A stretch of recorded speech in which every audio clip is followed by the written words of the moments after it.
Hey, what's up, everybody? I'm Nick DiMartino. That's Zain Bando. That's Anthony Balester. That's Johnny Montalbano. We are back for another episode of Forever Power 5. You can follow the Empty the Bench Network across social media at ETB Network. You can follow this show across social media at FP5 ETB. Well, you can follow us on Twitter and Instagram at FP5 ETB and on TikTok at Forever Power 5, no caps or spaces. You can follow me on Twitter at Nick DiMart, Anthony at Balester555, Zan. You can follow Zan at Zain Bando 99, and you can follow Johnny on Twitter at Montalbano New York, at Montalbano NY. And you can't find him on any other social media because he just got rid of his landline. And you can follow all Empty the Bench shows on youtube.com/ETB Network. You can listen to all Empty the Bench shows on etbpodcast.com. And you can listen to this show, Forever Power 5, wherever you get your podcasts. And, of course, this show is presented by Playback. Watching sports is more fun with others, but we spend too much time watching alone. Playback is a virtual space where communities can stream live sports together with everyone perfectly synced up. Creators can hop on stage, deliver their own play-by-play analysis and commentary, and invite viewers up for Q&A. Playback makes watching sports fully interactive and a social experience. From like fantasy sports, repping your favorite players and teams, and watching with the commentators and communities you care about. Win or lose, sports are best enjoyed together. Join our community by going to playback.tv/ETV Network to find out more, including our live stream schedule. All right. So, how you guys doing? Good. I'm doing great. Good. All right. Great. It's good to be here in New Year. It's 2025. Can't complain. The college football playoff rolls on. It's good. Well, I noticed Anthony. I would say something to you guys, but I think it's too late to say it. I know there's Nick, you have a rule by this, so I'm not allowed to say what I want to say to you for. What are you talking about? Happy New Year. Oh yeah. I don't think it's too late. I think it's past a week. That's what Larry did. But it's the first time in the new year that we're on this show. So. Oh yeah, no, I never made it a rule. I just think I never have a good New Year. Okay, that's fair. Like for instance, I'm sick. Oh, well, I've been sick this whole new year. Oh, so yeah, some great start to 2025 I'm having. That's fair. But we also, first we have to talk about this truck attack that happened at the Sugar Bowl or near the Sugar Bowl, which ended up postponing the Sugar Bowl by a day. And obviously, just thoughts and prayers to all the victims of this. It is just an awful thing. I think it is a really terrible thing when things like terrorism and, sort of like serious news events or tragic news events collide with sports, which is supposed to be fun. We end up going from like, it's impossible to just talk about the Sugar Bowl or talk about Georgia and Notre Dame without also just mentioning this story, which is kind of the elephant in the room. Right, exactly. I'm sure all of us kind of have the same thoughts on this. Yeah, I certainly do. 100%. And it's even worse to see, people try to spin this horrible tragedy into something that it isn't.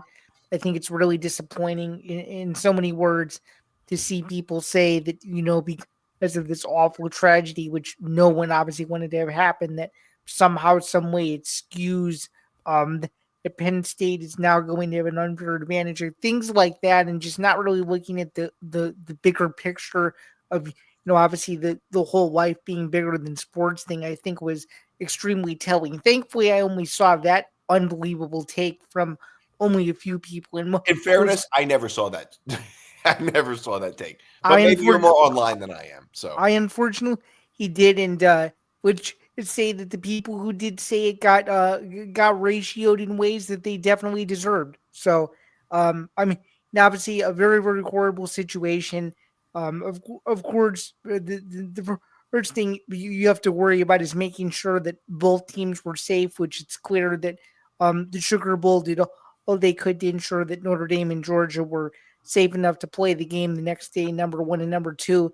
We're just kind of seeing New Orleans, for the people that were at the game, just the way that, the city kind of rallied around everyone and to try to make the game as uplifting of an experience as possible. Obviously, you can't take away from anything that happened from the world event, but still, it was just one of those things that you can't even fathom, and it's just why every single day you simply don't know what's going to happen all over the world, and this is just unfortunately another one of those really terrible instances.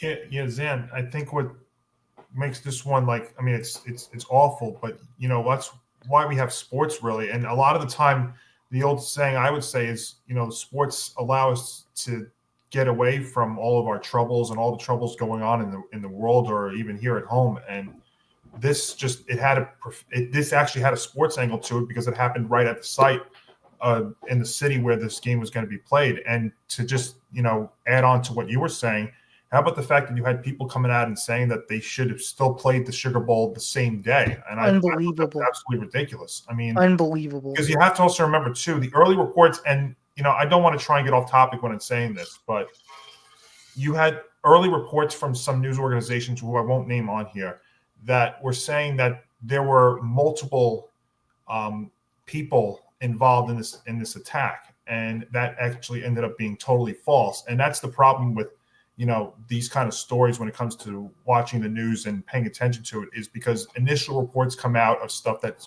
more often than not seems to be false. And I thought that it was actually quite a remarkable job that they were actually able to play this game the next day. I mean, I remember coming on the chat with you guys and thinking that I didn't even know how they were going to be able to play this game the next day. And then you were hearing reports come out that they were trying to actually get an earlier start time to this game on the second. And it was like, well, this is still a fresh developing story. It seems kind of strange that they're going to be playing this right away. But at the same time, there is that angle where, you have the game with Penn State coming up, the winner that's going to be playing Penn State a week after. And what are you going to do? You're going to delay that, which may delay the national championship. And at that time, that was coming out. It was like, well, football's not an important thing right now. You just had a terrible attack in New Orleans. They're still suffering through it. It's still fresh in everybody's mind. And that's where the college football playoff was in a very, very tough spot, trying to balance both of those things. So, like you said, once the game did get underway, it was, you saw everybody rallying around. But yeah, it's just an awful story, and it's just made more awful when people don't really take that into account and say that, and try to put it past and say, well, you should still play, or Zan, like you said, your thoughts earlier, what you said from those people earlier, but obviously still very, very developing story, and we continue to think about everybody down there in New Orleans. Well, I was thinking, to be honest, maybe I just don't spend enough time on Twitter, which is a weird thing to say. That's like saying I don't drink enough alcohol. It's just like no, actually, Nick, you're probably the smartest one of everybody. Yeah, I've never seen any of those takes. I'm not saying they don't exist, but I've never seen any. I've muted so many accounts because of that, and yet there's still more and more that come out about it. I mean, when I put it on my Twitter account, Montalbano Y, I was like, how are they going to play this game the next day? And I had replied saying, well, they should have never postponed it to begin with. And I'm like, are you just not have a heart or anything? I'm like, you got to be kidding me. Yeah, and obviously that would have been just ridiculous to just play the same exact day. I mean, to me, it's just like, as long as it's safe to play the next day. Yeah, that's safety first. We didn't, and there were still initial reports. And again, this is what I was saying, that it's very difficult to pay attention to the news because initial reports usually are wrong or misleading. That there may have been another person or two that were part of this that was still out there. That they were and by the way, like I totally get why, like, that's a plausible possibility. In some of these attacks, that is the case. We just don't know. Well, that's why I don't watch the news anymore, to be honest. Yeah, we don't. Nobody really knows. I mean, by the way, that is forget like obviously like the moral issues with people making that argument. I also think like it doesn't even make any sense. I mean, they're playing a week later anyway. Everything in college football is so spread out that does Penn State really have any advantage over Notre Dame because they get 8 days of rest instead of 7? I don't think so personally. I don't really think so, but that wasn't even important at the time that this was happening. That's really the whole point of the story. And then the national championship game, well, that's not until like well over a week after the Ohio State Texas game. Like I don't know, like that that just seems so silly to me. Yeah. Anthony, we didn't go to you yet. Yeah, I know you were asking how we were all doing when we got on this podcast, and the reason why I didn't say anything was because I was obviously thinking about the tragic events because I knew we were going to lead off with this, and obviously my condolences and prayers go out to all the people that were affected by this. I'm so sorry for the lives that were lost, and obviously the families that were obviously affected by losing their loved ones. And it's unfortunate, the time that we live in, the time, being in 2025, seems like things like this are, more common than they ever been. And now you can't be safe going anywhere nowadays. And it's just unfortunate the time we live in. But like I said, my thoughts and prayers for them. And, I hope that we could do the best to try to avoid these situations. I know there's only so much we could do, but things like this just obviously really upset me. And when it comes to just obviously determine, when the college football playoff game could continue, obviously that's something they do have to figure out. But I would at least like for them just to say, hey, we're going to suspend the game and definitely give it 24 to 48 hours just to kind of figure out what's going on here. I mean, football should have been the last thing. They should have just said, hey, 24 to 48 hours, indefinite suspension. We'll figure out the game when it comes. If you got to move the next round, so be it. But I just think, when that was all going on, obviously they were trying to rush and say, hey, should we do it at 4 o'clock? Should we do it at 5? I feel like they should have just had some time to breathe and figured out what was most important and had their priorities straight. But like I said, it's a tragic event, and I really hope, we can have less of these going forward. Yeah, of course. Well said. Well said, man. So, on a lighter note, we have to get into this game. Penn State versus Notre Dame. Notre Dame is giving 1.5. I have a lot of thoughts on this game. What I will say is both of these teams are sort of similar and also in similar situations. Which I think will have a lot to do with how this game goes when it comes to injuries. Jeremiah Love on Notre Dame apparently has a knee issue, and Abdul Carter apparently has a shoulder issue. So I think both of them are probably playing. I think the ultimate question is how limited are they? Yeah, I have a good Love. feeling that Carter's going to play just based on what James Franklin said the other day, that just Carter was psyched up and that there was no way he wasn't going to play in the Orange Bowl. So I have a good feeling between those two. If you were to just ask me that question, that I have a good feeling that Abdul Carter is going to play. Okay. Yeah. I mean, I think so too. I think they're both going to play. Yeah, I think they're both going to play. The question is just how effective are they both going to be? I could talk on my end about Notre Dame. Jeremiah Love's been dealing with this kind of issue for a few weeks now.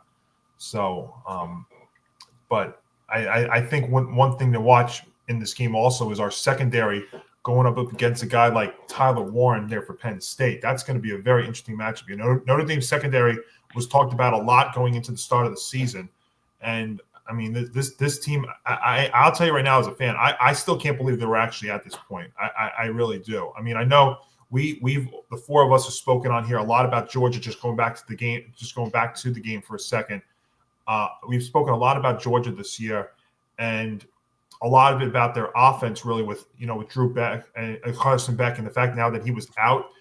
What was that going to mean? I was still worried about their defense. I was still thinking of the possibility that they could still get a pick, still get an interception against Riley Leonard and maybe make it a short field. But you give Notre Dame a lot of credit. They've been playing with confidence. The thing I would also say about this game too is you're talking about a team in Penn State that has probably been one of the more consistently inconsistent programs in the nation this year. Against even though they're in this spot, against a Notre Dame team that's been consistently getting better week after week. I mean, especially after that, and we keep talking about that Northern Illinois game.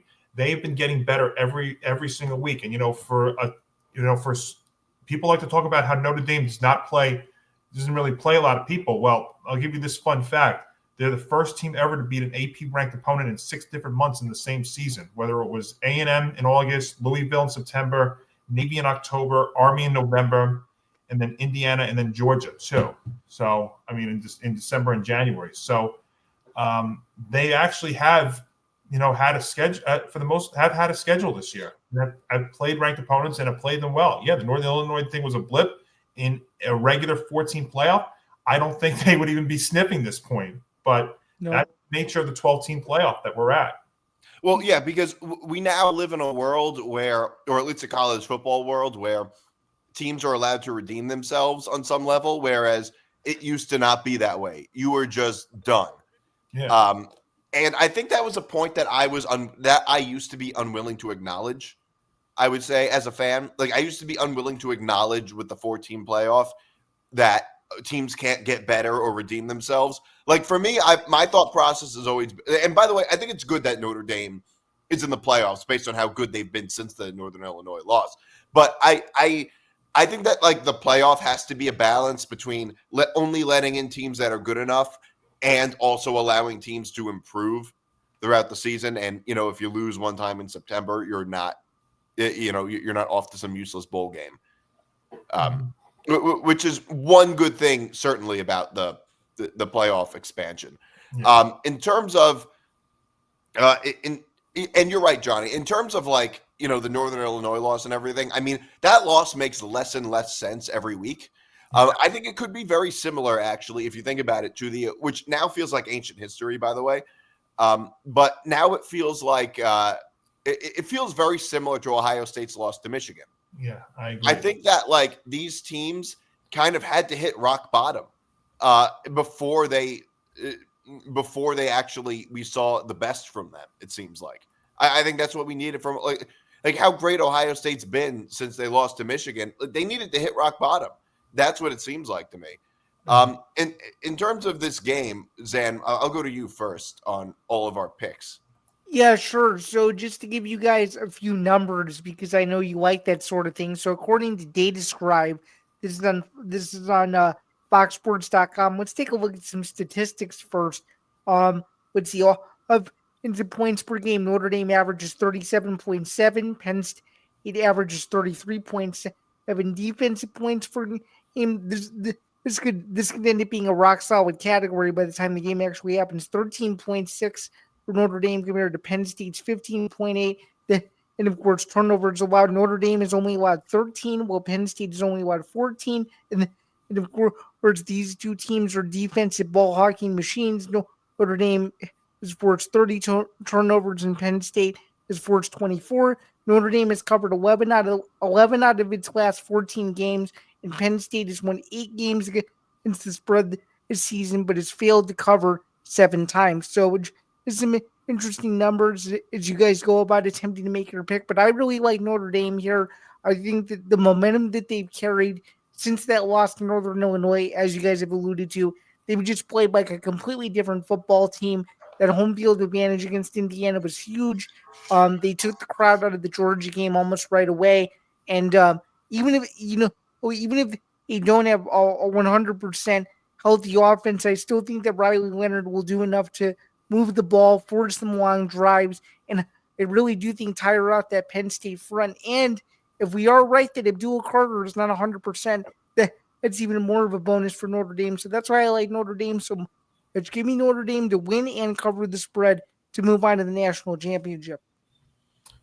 Yeah, like I said, the matchup really that I'm looking forward to watching here is Tyler Warren, the tight end for the Nittany Lions, going up against this Irish secondary, and a guy like Xavier Watts, who I think is very comfortable in playing, and I think he actually matches up well against him. So then you also have to though watch Drew Aller, who's a name that I think we're going to be talking about a lot next year if he doesn't go pro this year. There's still talk that he might, but that's a guy to watch next year there in the college football world. But like I mentioned earlier, I feel like the momentum here is really on the Irish side. I'm not saying that just as a fan, but we are continuing getting better and better week in and week out. I don't feel like there's any signs of them slowing down. If there was ever a sign of them slowing down, I thought it would have been last week, even against a Carson Beckless Georgia Bulldogs squad. But I feel like we've played dominant along both lines of scrimmage. Riley Leonard's proving that he can win games, whether it's with his arm or his legs.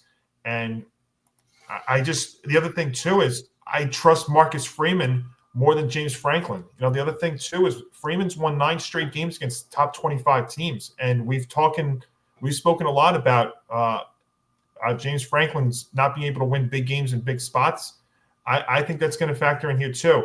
I actually think the better play for me would be to take the over in this game, but as a spread wise, I am going to lay the 1.5, and I'm going to take the Irish to get to the national championship against Penn State.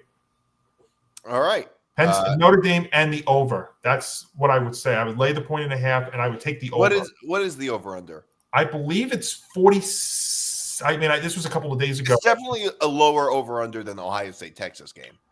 So the over under is 45.5 according to Data Scribe. I got it at 44.5. I would take the over.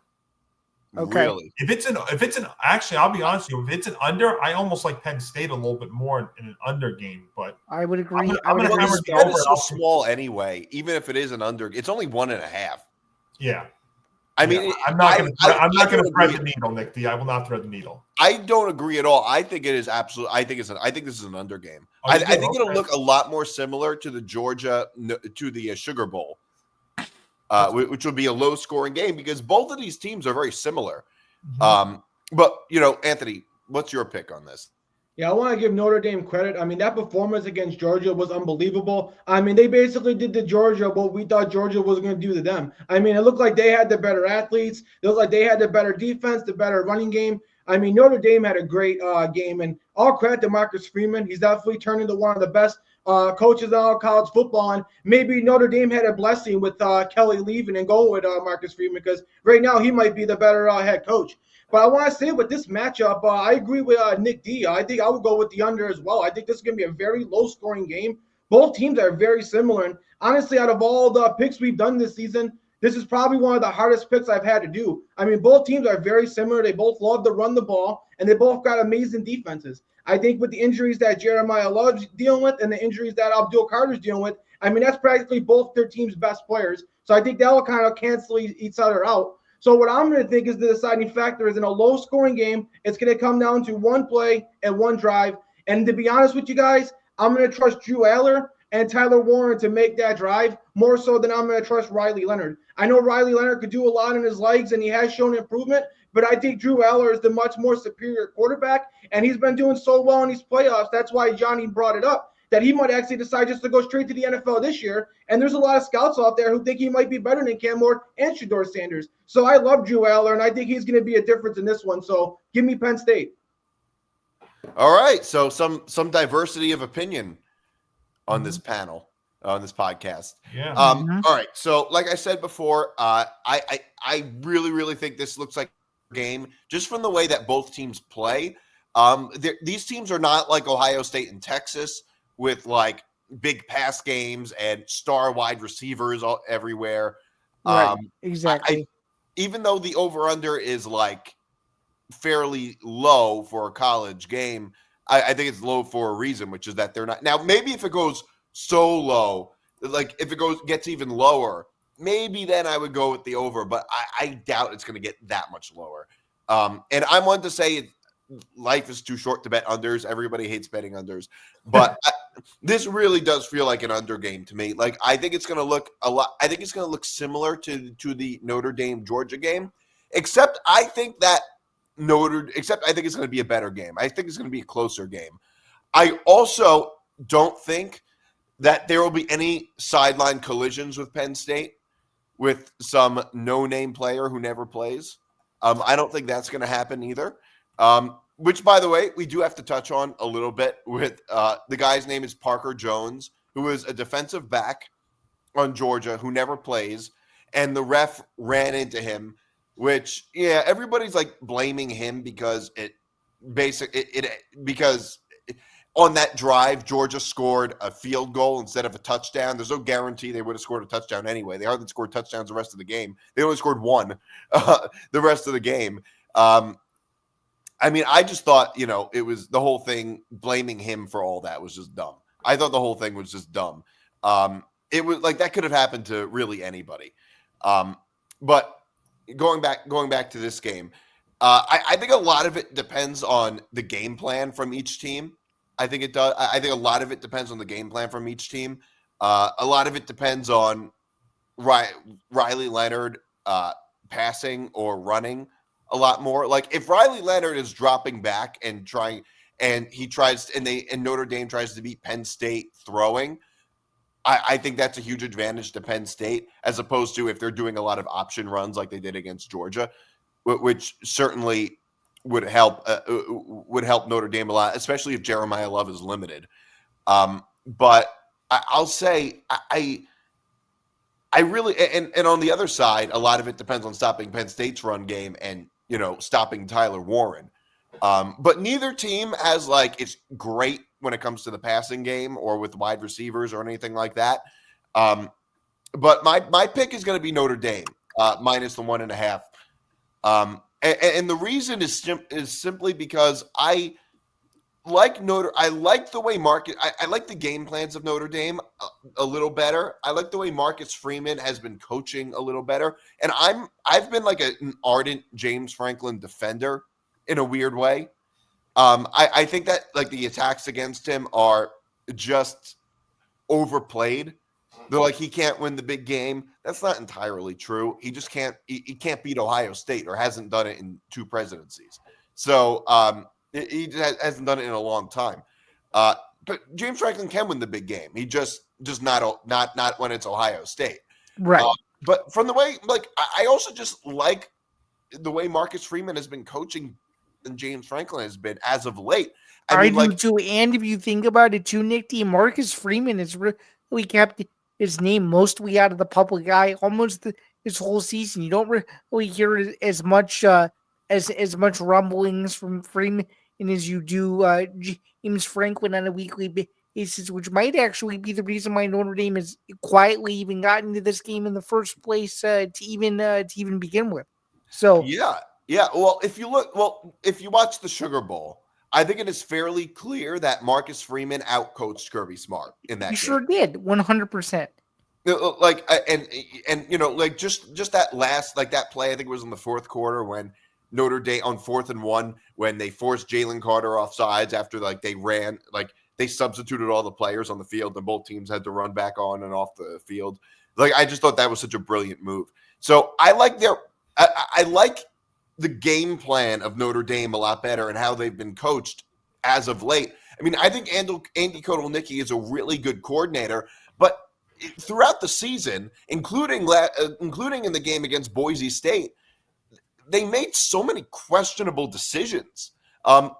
Namely, and often in big spots. I mean, they ended up beating Boise State by 17 points, but Boise State hung in there for 3 quarters, and they probably shouldn't have. I think Penn State let them hang in there a lot more than they probably should have. And against Ohio State, I mean, that if you remember the game against Ohio State when they had at those 4 plays in a row at the goal line, the play calling was terrible.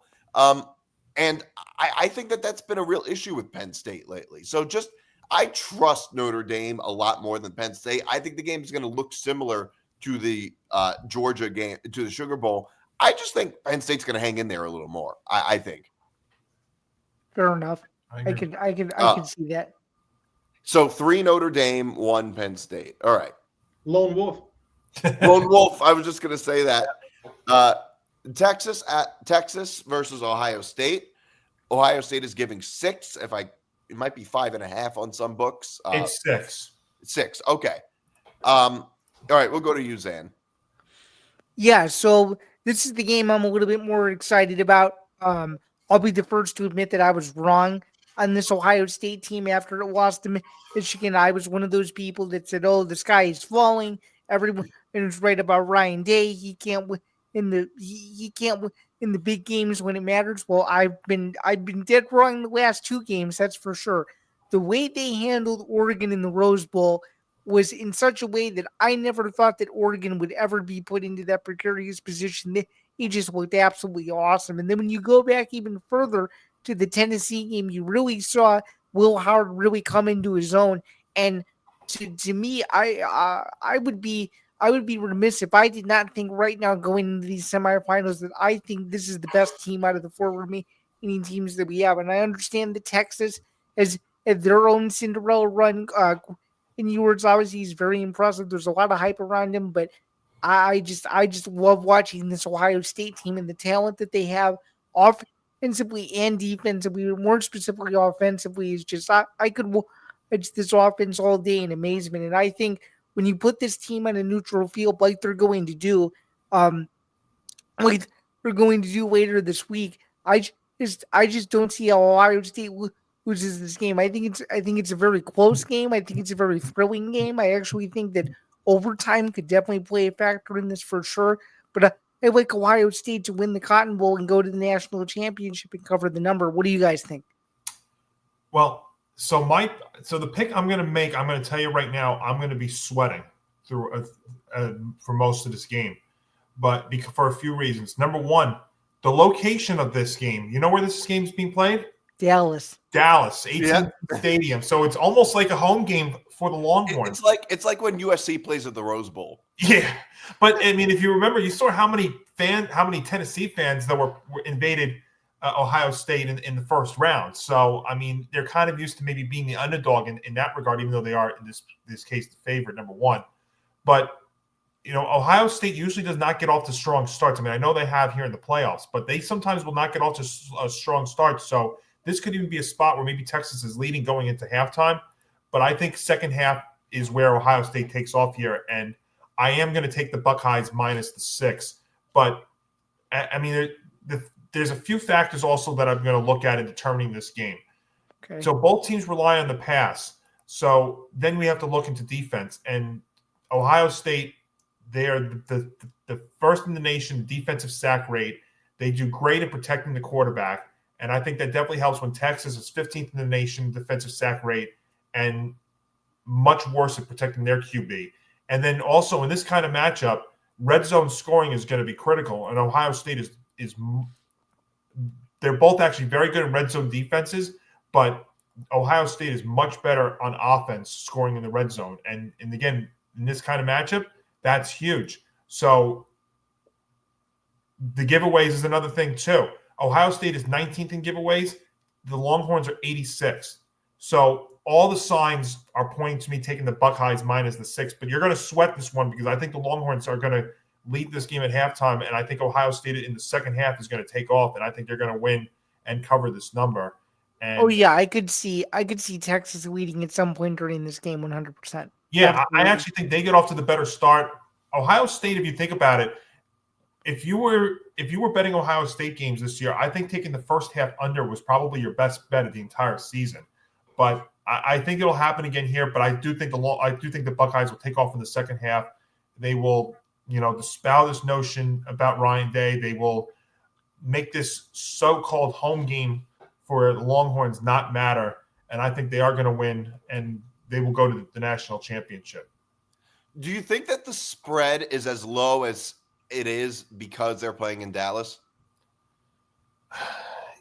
Yes, I think that's part of it. I actually still think it's a little high. I mean, I was thinking about it more and more, and I was kind of leaning towards the Longhorns, but at the same time, I almost feel like they're kind of begging you because the game is in Dallas, and it does seem like it's a play that you may want to take the Longhorns in. But the way that the Buckeyes have been playing, especially, it's funny, they're like Notre Dame. Post their one loss, they have seemed like they've been teams that have taken off. Like the game against Oregon was really a moment for me as looking at Ohio State.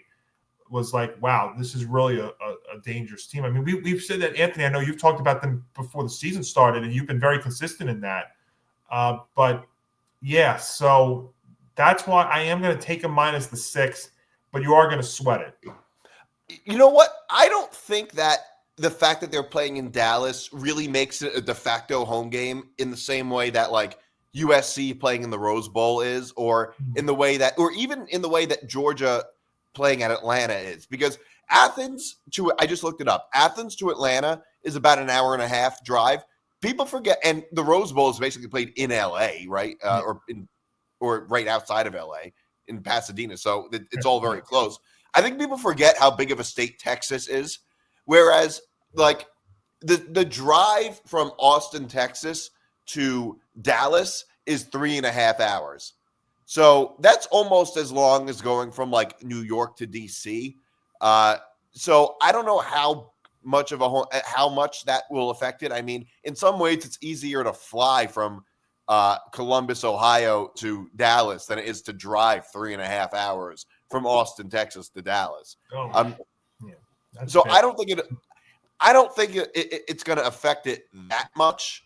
I just think that is a little. I mean, it might be the reason the line is as low as it is. I just don't think it's going to affect the game that much. I still think a lot of Ohio State fans are going to show up, and Ohio State fans, they can hop on a plane. Like, it's not the most unfathomable thing in the world. It's probably not much harder than, getting in a van or whatever Texas fans are going to do and drive all the way to Dallas. I mean, like, well, they could charter one of those private planes from Austin to Dallas. For sure. Yeah. Big deal. Yeah, they could do. Yeah, right. They could do that. It's just like, I don't know. I don't think it's that big of a deal just because they're in the same state. But yeah, let's go to you, Anthony. Yeah, I got to pick Ohio State. I've been high on them all year. I said before the season they lose to Oregon midseason and then they win the rest of the way. Obviously, I didn't foresee the Michigan loss, so that kind of put a little roadblock in here. But I think now Ohio State's playing exactly how I thought coming into the season. I said if you look at this team heading into the season on paper, offensively and defensively, they had the best combination of both. And now we're starting to see that come to fruition.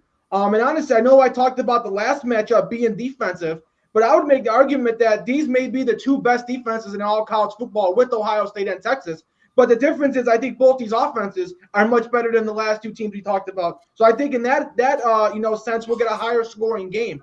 But I think the difference going to be in this one, and the reason why I'm going to go with Ohio State is I love Quinn Ewers. But I think the thing is he can tend to turn the ball over, and when he does play against a great defense and he gets hit a lot and that pass rush starts to get to him, he can kind of start to force passes, and that definitely leads into turnovers. And right now, even though I do think if you look at NFL-wise, Quinn Ewers might be the better quarterback, I think Will Howard's probably going to be the guy more likely to keep the ball clean and probably be able to be the one you can rely on if there's a defensive matchup. But also one player that neither of you guys brought up is Jeremiah Smith. I know Texas has a great defense, but I don't care what defense you're playing against. There's not an answer for him. The guy's just way too big, way too fast, and way too strong. I think he'll have another touchdown or two in this one, and I think, honestly, he's going to end up being the MVP of the game. I mean, there's draft scouts out there saying that as a freshman, if he was eligible for the draft, he'd probably be the number one pick in the draft, and he's probably going to be one of the greatest receivers we ever come out of college. So I'm excited to see all that. So give me Ohio State to win and cover. Anthony, just real quick to piggyback off that, there's one analyst actually said that there are teams that should, I think either for next year or the year after, that should tank for Jeremiah Smith. Tanking for a wide receiver. Yes. Yeah, they think because that's how great of a player they think he's going to be, that he could be in the pros. Well, there's only so much you could do if you don't have a good quarterback. True, but they're talking about how that's how special of a player he's going to be, I think. All right, so in this game with Texas and Ohio State, I really like Ohio State to cover the 6 points. I think they should win by maybe even 2 scores, let alone 1 score. I think this game is fairly lopsided. I mean, I think that like Ohio State looks like the hottest team right now. Like they're the team right now that looks like the hottest. It's kind of, they didn't have the best regular season for sure. They did not have the best regular season. However, that's what sports is sometimes. It's like the 2014 San Francisco Giants were not even the best team in their division, but they won the World Series that year. That's kind of how I see Ohio State right now. Like right now they look like the hottest team. In terms of like defensively, I think they're the best team right now on both sides of the ball, offensively and defense. Certainly offensively. I mean, defensively, it's at least arguable. I think Texas has a really good front, although I think Ohio State's pass defense is much better. Right now, though, Ohio State has the most explosive offense in the country right now. They do have the most explosive offense. They have the best wide receivers, the best running backs. And ever since that Michigan game, they changed their game plan to actually reflect that. Against Michigan, they tried to play the same game as Michigan. They tried to out-physical Michigan, which is not their game, obviously. That it was just dumb. They tried to beat some classic Big Ten team, which is why they lost. They tried to out-physical them. They have so much more talent than Texas does, certainly on offense. The other thing is, how good is Texas? Because we don't really know. I think Texas has been a sort of tricky team to evaluate because they play in the SEC now, which is always going to give you a tougher schedule than when you play in the Big 12. But they did play a fairly favorable schedule this year by SEC standards, and the 2 times they were tested, twice against Georgia, which, by the way, in the second half in the SEC championship game had a backup quarterback, and this is a pretty down year for Georgia. Everybody kind of knows it's a pretty down year for Georgia. The first time in their own stadium, they got physically dominated, at least in the first half they did, but it wasn't enough to overcome. And, then they lost in the SEC championship game at a neutral site. And I'm just like, how good are they, really? Because we don't really know, because they're a fairly good team this year.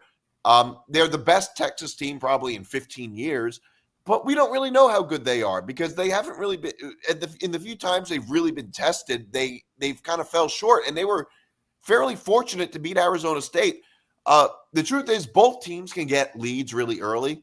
Like Ohio State came out really early with big leads against Oregon and Tennessee, but they held it both times and continued. Keep in mind, Texas, when it went into the fourth quarter against Arizona State, they were up 24-8. They were up 24-8, and Arizona State took them to overtime. So that's a concern. It's like, is Texas the type of team that just blows big leads like that?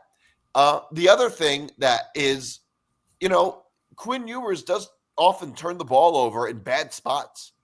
That's another problem that he has. And Ohio State has a defense that is good enough to force that on him. Their defense is good enough to force that on him. I mean, that's essentially what happened against Georgia in the first game, which is that Georgia's offense didn't really do diddly squat, but their defense forced turnovers on Georgia on Texas in their own territory, which is why they were able to score as much as they did. So, and I can see that, like, it would be hard for me to not see that happening to Texas this time around. So, yeah, give me Texas. Give me Ohio State. Give me Ohio State minus the 6 points. I like them to win this by maybe 7 to 10 points. So, Alabama and Colorado, not the best bowl game experience. Not the best bowl. Didn't have the best bowl games. So, I view these two teams a little differently this year when it comes to them having bad bowl games. I would say Alabama having a bad bowl game, losing to Michigan is a lot worse than Colorado losing what I like to call the hypothetical Big 12 championship game against BYU. I think Alabama losing that game is substantially worse because Alabama had much higher expectations. Colorado went from like the worst team in college football just 2 years ago to like, oh, they're almost a playoff team. So I don't think these two losses are honestly comparable. I think it's substantially worse for Alabama. Yeah, I definitely think, that Michigan game, an Alabama game, I mean, I took a couple notes from that. I mean, one thing it showed me is, a lot of those players you saw for Michigan are going to kind of be the replacements for those top draft picks they're losing this year, like Will Johnson and Mason Graham and Grant. So you see a lot of these young players for Michigan, and they came ready to play. And it goes to show you that this Michigan team, now that they're getting this Underwood coming in at quarterback, they're going to be a really tough team to play next season. And then on the flip side for Alabama, I mean, practically they lost this game in the first quarter when Melrose had 3 turnovers. I mean, that was the difference. And, it got to the point where the first 2 I was a little pissed off about. When it happened the third time, I couldn't help myself but just to laugh. I mean, at that point, it just turned into a circus. And for Jalen Melrose, it's just kind of the story of the entire season. It's the roller coaster. You have plays where he seems like the best athlete on the field, and then he's got plays where he seems like he shouldn't be a starting quarterback. And there's a lot of rumors out there saying that he just wasn't a good fit for the Kalen DeBoer system. And I think that's probably why he's going on to the NFL. And I think it's just time, for him to go to the NFL. Maybe there's a team that could try to develop him. He definitely needs a year or 2 on the bench. And I think it's time for Alabama to have a new change at quarterback. You got Ty Simpson, who's been in the program for a couple of years. You got Keelan Russell coming in for next year. But, man, what a devastating loss for Alabama that was. Yeah, Anthony, wait till I show you one day one of the sites mock drafts where they had Jalen Milroe going. You would actually you would go crazy over it. But the thing with Jalen Milroe is, and we've seen it this year, if he doesn't use his legs and doesn't run the ball, and you force him to throw it.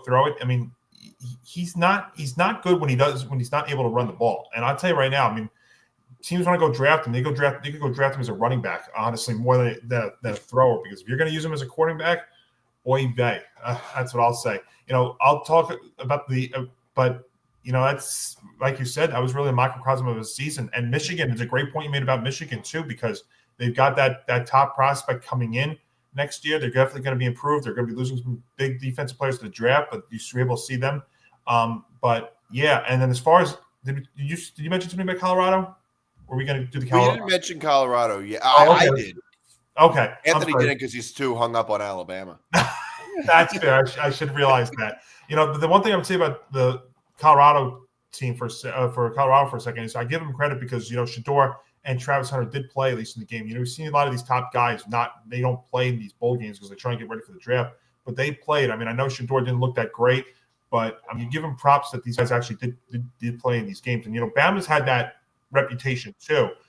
If they're not playing obviously in the championship, they're in the other lesser bowl games. Their guys do play. So at least you have that when you it seems like a lot of these guys forego their bowl game and just go to the draft. Yeah, no, that part certainly is true. It's just like I think that this also, because I know what Zain is gonna. Before I go to Zain, I know I know where he's gonna go with this. Which is this often turns into like all this weird conference collectivism or geographic collectivism. Really, is what it is. Where everybody wants to make this about like the SEC. I don't get that at all, really. How my Big Ten fans hate the SEC.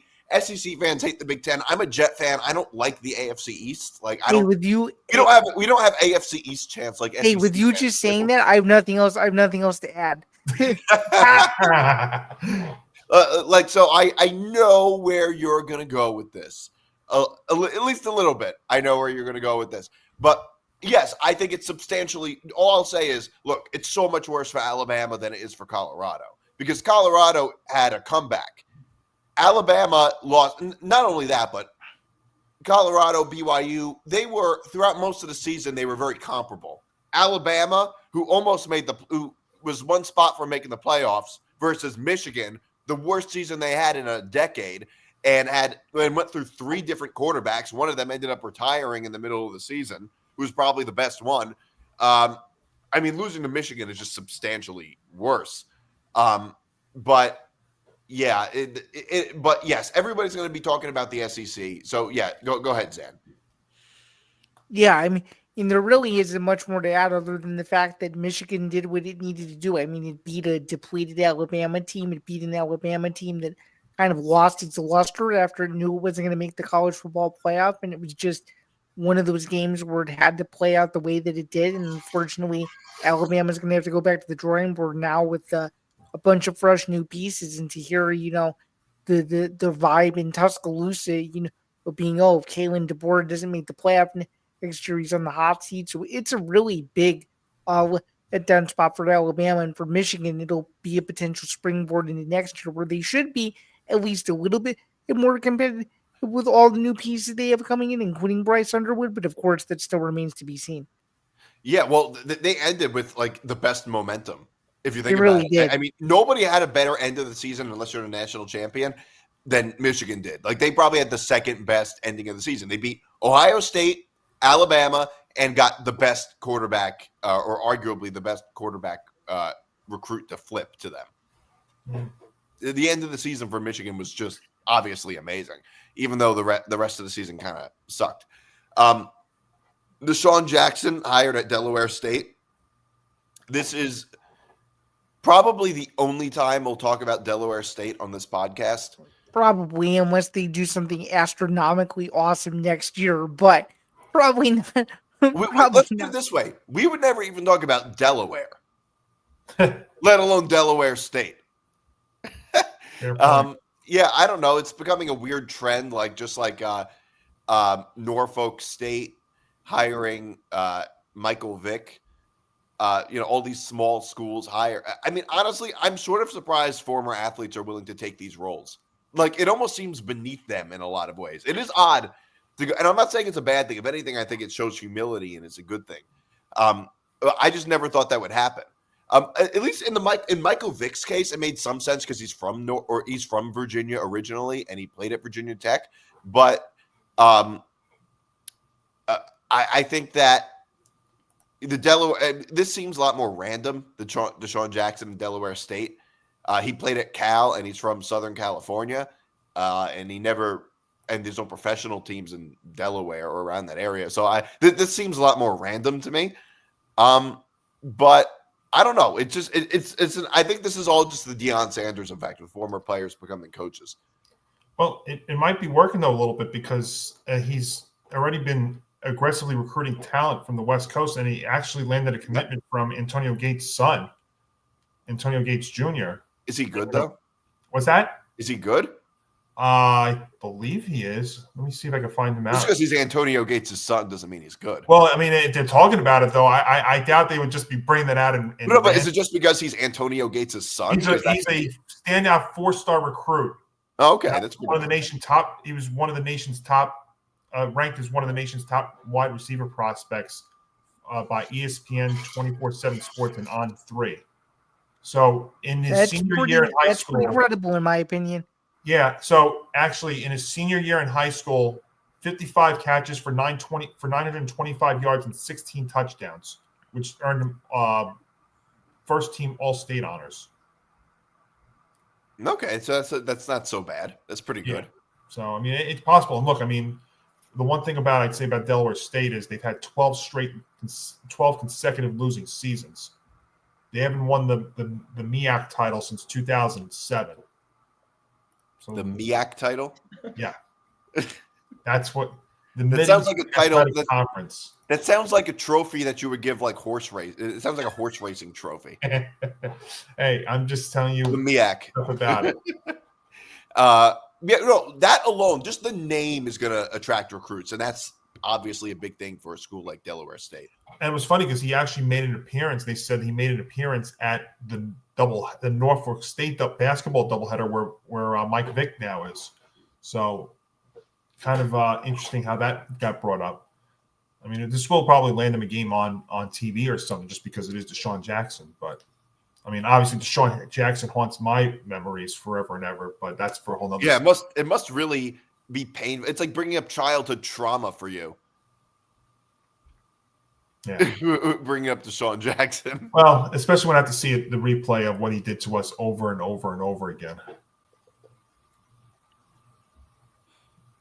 Yeah, so, yeah, all that is just kind of – it's just a weird trend that we're seeing. It seems like the Deion Sanders effect.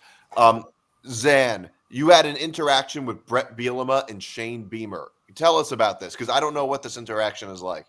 Sure. So I went down to the Citrus Bowl this past week, and just to keep it very brief, it was the final pregame press conference, and I had to ask a question because I had a couple stories to write, and I figured I would get Bret a little fired up. So I asked him, what a win for Illinois would do for his program, and he gave me about a minute and a half answer, and he basically just told me that a win would try to keep Illinois on the sustained success track for a long time, and it did pretty well on social media, so I was happy about it, for sure. Oh, so it sounds. Wait, where was Shane Beamer in this? He was next to Bret. It was the final pregame press conference for both coaches. But did you interact with Shane Beamer at all? It was more so just Bret, but I was at the press conference for both of them because it was a joint one. Mm-hmm. Okay, so it sounds like you didn't really interact with Shane Beamer. It was more Bret Bielema. Correct. I'm surprised they were able to be in the same room together without punching each other in the face. For sure. Okay, so that's a fairly. By the way, I give you a lot of credit for doing that because that is a tough job, asking questions. No, seriously, it is. Like people talk about like how the questions are so stupid from reporters all the time. The reason is because it's really hard to come up with good ones. It's true. That's the reason. It's hard to come up with good questions. It takes a lot of effort to actually think of good questions. And if you don't believe me, try it. What would you ask the coaches in those cases? I know. And you got to compete with everybody else too. It's the worst. You have to compete with like all the other people who are also asking questions. I've never had an interaction with a famous coach. I have had interactions with Bobby Valentine, Okay. the former manager of the Mets. And it was about a few times. One time I was trying to get him on my radio show in college. He never responded. But the other time was I parked somewhere. I parked on campus, and I remember I got like blocked in by like 2 buses, I think it was, and I couldn't get out, and we had to like get the buses to move so I could actually move my car. And he's like, "Yeah, don't park like that anymore." So that's the extent of my interactions with famous sports people. So at least Bret Bielema and Shane Beamer never criticize your parking job, Zan. All right, we're almost at the end of the show. So of course we have to have a new edition of Unnecessary Wagers. All right, it's a 13-pick parlay. Twin Ewers, 243 or more passing yards. Will Howard, 251 or more passing yards. Jeremiah Smith, 80-plus receiving yards. Matthew Golden, 70 or more receiving yards. Jeremiah Smith, Emeka Ibuka, Quinshon Judkins, and Travion Henderson, all anytime touchdown scorers. Notre Dame, Penn State, Nick Singleton for 70 or more rushing yards. Katron Allen, 57 or more rushing yards. Riley Leonard, 50-plus rushing yards. Tyler Warren as an anytime touchdown scorer. And the under, 45.5. I bet 50 cents to win like 1,281. By those props, it sounds like you should have thought Penn State was going to win. Well, no, I think the players are going to have. First of all, you can't bet unders. Oh, okay. On those prop bets, you can only bet overs. Okay, that's sticking with the college football mantra. It seems like. Yeah, by any objective measure, this is the most unnecessary of all unnecessary. I was going to say, wait a second. It's called unnecessary wages for a reason. So this is the most unnecessary of all. Yeah. So we're at the end of the show. We're going to be doing Ohio State and Texas on Playback on Friday at 7:30. So I'll be on for some of it. I think Ben will be on. Anthony, will you be on? No, but Zan's going to be on. Zan's going to be on. Okay. Yeah. So we'll see you guys then. This is Forever Power 5. Thanks for tuning in, everybody. We'll be back next week.